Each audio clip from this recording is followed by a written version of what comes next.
Hello everyone. Welcome to our channel. And as you know that we were actually covering Hindu colonization in Southeast Asia, and we have several episodes on this particular theme.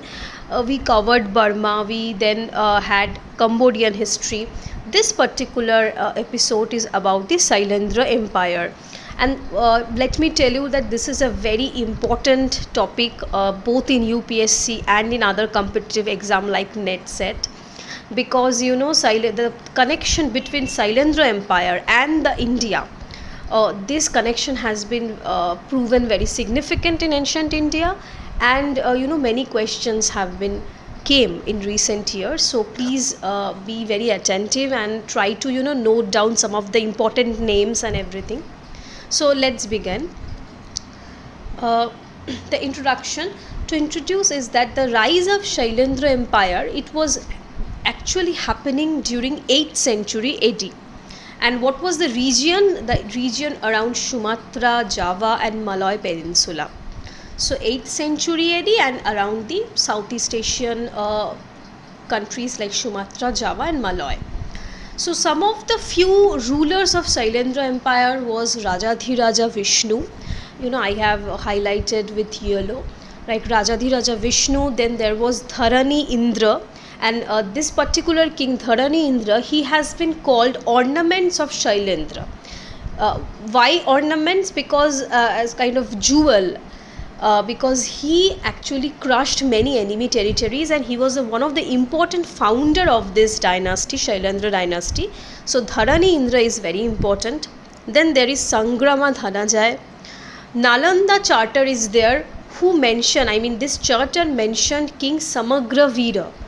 Why Samagraveera is important? Because Samagraveera was married to the daughter of Dharmapal of Bengal. Now that is the particular context when the Indian subcontinent, the history of Indian subcontinent and this particular Sailendra empire is converging, because Pal dynasty of Bengal you already know. So Dharmapal was a king of this Pal dynasty, and his daughter's name was Tara, who got married to Samagraveera, the king of this Sailendra empire, and we get to know this information from the Nalanda charter, right? So Tara and Samagraveera's son was Balaputra Deva, and this Balaputra Deva was another very significant king of Sailendra empire, right? So these are some of the very brief description about this Sailendra king, early Sailendra kings. And then if we move on, there are many Arab travelogues which is talking about this Sailendra empire. Now Arab actually referred to this region that where the Sailendra kings are ruling. They refer to this region as Zabag, Zabag, and Chinese called it Sun Fo Sea, and Indians called it Subarnabhumi. So the region where Sailendras were actually ruling, that is also known as Zabag, equals to Sanfosi, and also which is similar to Subarnabhumi. So if any question comes as where is Subarnabhumi, who ruled over Subarnabhumi, please don't get confused, because the same region has been called Subarnabhumi by the Indians, then Sanfosi by the Chinese, and then Zabag by the Arabs. So three names are actually the same, similar. And who were the Arab travelers who were talking about this Sailendra empire? The first name is Ibn Khaldodba. Ibn Khaldodba, he has written about the prosperity of Sailendra kings and how the Sailendra kings were actually very rich. They had daily revenue of 200 mon gold. So these are the basic details that the Arab travelers were giving. There is also Ibn al-Faqih, who called Zabag a very rich country. There is Ibn Roshte, who talked about the great kings of Zabag. There is also Abu Zaid Hassan, who said about the area of kingdom, how large it was, and he said that how there were many islands that the king was actually owning. There is also Masudi, another Arab travelers, who said that Zabag separates India from China, and how the region produces spice and aromatics. So in terms of trade, what were the main trading commodities of this Zabag region? That is the spice and the aromatics. There is also famous Al-Biruni who said that Indians call Zabak Subarna Bhumi because of its gold reserve. So this Zabak region or the Subarna Bhumi, these had many gold reserve, and for that the Indians called it Subarna Bhumi, right? The naval power was also very important of the Sailendra Empire. According to Mashudi, that is the Arab traveller, before the emergence of Sailendras, the voyages from Oman ports of Shiraf, that is one of the port in Middle East, were directly going to China.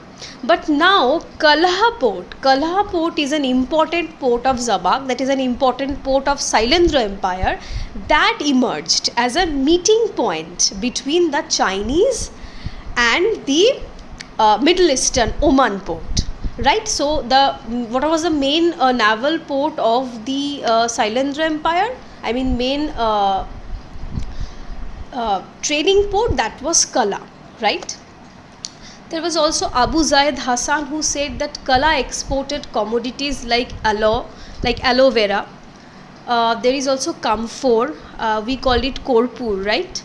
Sandalwood, ivory, tin, ebony is a kind of timber, and also spices. Hassan also talked about an extraordinary custom of Zabak. So this is a story you can just remember, not that it will come as a kind of question, but you can actually remember it. That Abu Zaid Hassan said that the palace of Sailendra king were connected to sea by a shallow lake, right? And the king used to throw a gold brick every day into the ocean. So it was a kind of ritual that every night the king will throw a gold brick to the ocean. And these gold bricks were seen during the ebb and got covered during tide, obviously. After the death of the king, all these gold bricks were actually collected, and these were redistributed among the royal members, the officials, the bureaucrats, and even among the slaves and poor according to their rank. So the major portion will be redistributed to royal members and the nobles, aristocrats, but the slaves and the poor would also get their share of the gold bricks. So this was a peculiar custom, you can remember that. The next is that Sailendras introduced a new type of alphabet in Java. So these are the little informations that you can remember, and it may come as a question. And these Sailendra kings, they followed Mahayana Buddhism, and from Bengal they actually got to know about these Buddhist traditions, and they got influenced.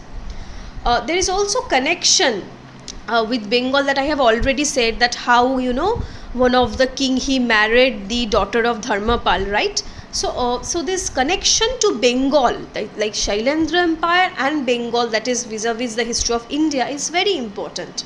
Sailendra king Dharani Indra was the disciple of his guru residing in Goura, called Kumara Ghosha. This is important because Dharani Indra is, if you go to the second chart, Dharani Indra's has been, he has been called the ornaments of Sailendras because he is a main contributor for the foundation of this dynasty.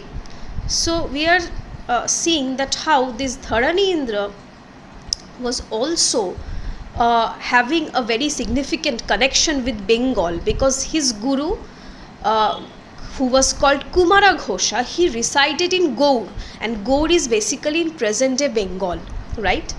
Present day West Bengal. And Balaputra Dev, the son of Tara, that is the daughter of Dharmapal, and the maternal grandson of Bengal, that I said, built a monastery in Nalanda and had 5 villages around it granted by Dharmapala to maintain the Buddhist Chaita. So we are getting all this information from the Nalanda inscription, and this is important, that how Dharani Indra had a Bengal connection. Also Balaputra Dev his mother was actually Bengali. I mean Bengali not in the sense, today's sense, but they resided in the region of Bengal, present day West Bengal. So Balaputra Deva's connection is also very important. And some of the architectural legacy of Sailendra, that is Borobudur temple, which is also a very spectacular and a major travel destination till now. And Borobudur temple is world's largest Buddhist temple. I have actually given a picture in order to understand it better. So these were the kind of thing that were happening. Chudamani Varmadeva. So we are getting a lot of information about this one king who ruled the Sailendra Empire during 11th century AD. So in 1003 AD he sent an envoy to China informing him about the erection of a Buddhist temple, a common courtesy shown by one Buddhist king to another. So what I am saying that Chudamani Varmadeva, he had a cordial relationship with the Chinese king. And in terms of what was the basis of this relation, it was the Buddhism and the Buddhist temple, their philosophy. Chudamani also had a cordial relationship with Chola Empire, Raja the Great. So he had a good relationship with China as well as with India, that is particularly Chola Emperor. This relationship has been known from 21 copper plates now preserved in Leiden Museum. I am repeating this because this is a very important, significant historical source that we are getting Chudamani Varmadeva's relation to India. The information about Chudamani Varmadeva's relation to India has been known from 21 copper plates that is now being preserved in Leiden Museum. So these are also called Leiden Grant. So if you are asked that what is the main historical source to know about Shailendra dynasty, it may be, and the answer may be Leiden Grant or the 21 copper plates reserved in Leiden Museum. And it is written in Sanskrit. This particular inscription or copper plates are written in Sanskrit and Tamil, and these plates engrave that King Chudamani of Kadaram commenced the construction of a Buddhist monastery as Nagapattam, that is in the territory of the Raja Chola. So Leiden inscriptions are important to know about the relationship between Chudamani Varmadeva and the Raja Chola. But the temple was actually built in during the reign of his son, that is Raja's son. And but this Chudamani Raja relation is a very important part or the important segment of the relation between Shailendra Empire and India, right? And now if we move on, Vijayatunga Varman, he was actually the son of Chudamani, the next king. So he ascended the throne and he also sent envoys to China. The Leiden Grant that I was talking about, that also talked about the reign of Vijayatunga Varman. For example, the suzerainty of Vijayatunga over Kataha. Kataha is a region in Zabag, and his emblem, that is the emblem of Vijayatunga Varman, was a Makara, right? Kataha is the same as Kadaram in Tamil, so these are basically the same name, similar, but in different inscription we are getting the diverse name. Both indicate, that is whether it's Kataha or Kadaram, both indicate Kadda region of Malay Peninsula. So in present Malay Peninsula there is a region called Kadda, which sometimes had been referred to Kataha and sometimes mentioned as Kadaram, but both all of them are same, that is the Kataha, Kadaram and the Kadda. It was probably the core region of Shailendra Empire and got many references in inscription. So this Kadda region is very important. Then about this relationship between Cholas and Sailendras, this is very interesting because the old Tamil poems also talked about the commercial relation between Sailendra and India. But what is interesting is that there was also a war that broke out between Cholas and Sailendras. So initially probably there was a very good relationship. The trading relationship went well. So the Tamil poem describe voyage between Kalagam, that is Kadda, through Kaveri river. But sometimes later a war broke out. The struggle between Cholas and Sailendras, that is also a very significant part of their history. So the earliest record of this war was in 1017 AD, which tells how Rajendra Chola crossed ocean and conquered Kataha. That is the main kind of capital of the Sailendra Empire, right? The Cholas conquered Zabak or Subarnabhumi, whatever you say. Several inscriptions between 1024 AD and 1043 AD. They, talked about this military expedition. Records mentions, Malayu in Sumatra, Mannakavaram in Nicobar Island as conquered by Rajendra Chola. So, many inscriptions are saying that Cholas were actually successful in conquering the region of Sailendra Empire, right? And Rajendra Chol, he probably started occupying subject states of Sailendra Empire and then took Katta. So it is basically a military strategy where you occupy first the vassal state and then you kind of captured the main or the capital city. So many records are saying that this was probably a military strategy of Rajendra Chola. So Sailendras were after all defeated, and the war was a prolonged one. It was it was an extent. It went on for a large period of time, that is for 5 to 6 years. And Rajendra Chola probably started the expedition. Why he actually conquered this Kadda or Sailendra Empire? Maybe because of the rich volume of trade that this region were up to. So because this it had a very significant amount of gold reserve, that's why it was called a Subarnabhumi. And also there was, I have said that how it was good in spice and aromatic trades. There was also many other timber trade were going on. So maybe this economic reason was the main thing that how Rajendra Chola or why Rajendra Chola occupied this region. There was also Virajendra, the successor of Rajendra Chola. He also made an effort to conquer Katta, which kind of imply that in spite of the occupation of Rajendra Chola, there was a prolonged struggle to keep the Malay Peninsula under their realm. Because the Chola Empire, you have to remember that there is there is an ocean in between. So in spite of the fact that the Chola Empire conquered the Malay Peninsula or the Sailendra Empire, but there was repeated effort to keep the power, to keep the whole conquest going. So some of the Chinese sources also mentioned the opposite.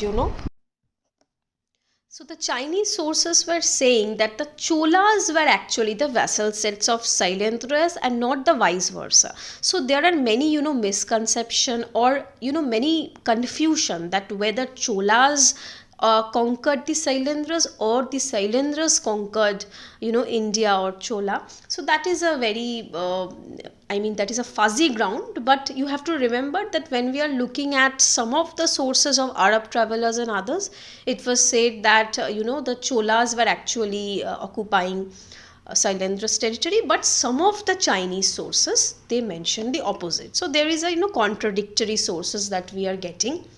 But all these kind of imply the long episode of struggle between these two powers. That first, initially there was a very good cordial, trading relationship, but that finally, transformed into a prolonged war.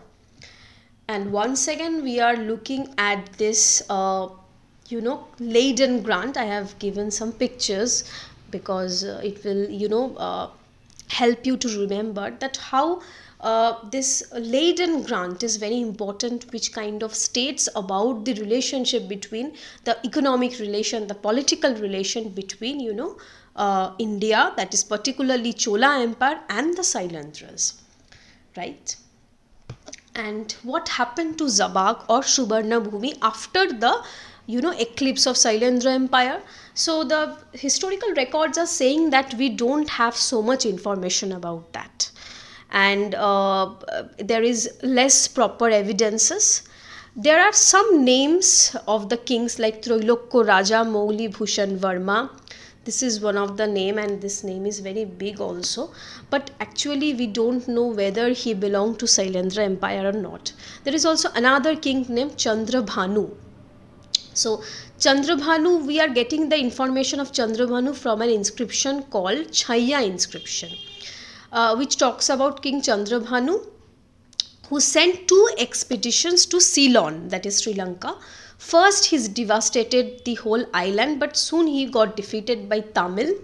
that is Chola and Pandya soldiers, the Pandyan king Jatavarman Veera mentioned how they killed the Zabaka king. So this Jatavarman Veera is saying Zabaka king, but he is not mentioning that whether this Chandravanu actually belonged to Sailendra Empire or not. So we actually get very scarce information about Sailendra kings as such, but you can actually remember some of the name of these grants like Leiden grants, and you know how there was a war between Raja Chola and the kings of the Sailendra Empire. So this was basically the history of Sailendra Empire in a very brief sense. So please subscribe to our channel, because we also have a lot of video about this Hindu colonization in Southeast Asia. And if you can remember that this is a broad topic and we have kind of covered it in several videos. So there is a video about Hindu colonization in Southeast Asia, Burma, then also a video about Cambodia, and this video is about Sailendra Empire. So this is basically a part of the series. So you can go check other videos and then come to this. And once again, thank you for watching us, and if you do have any feedback, so please put that in comment section. Thank you.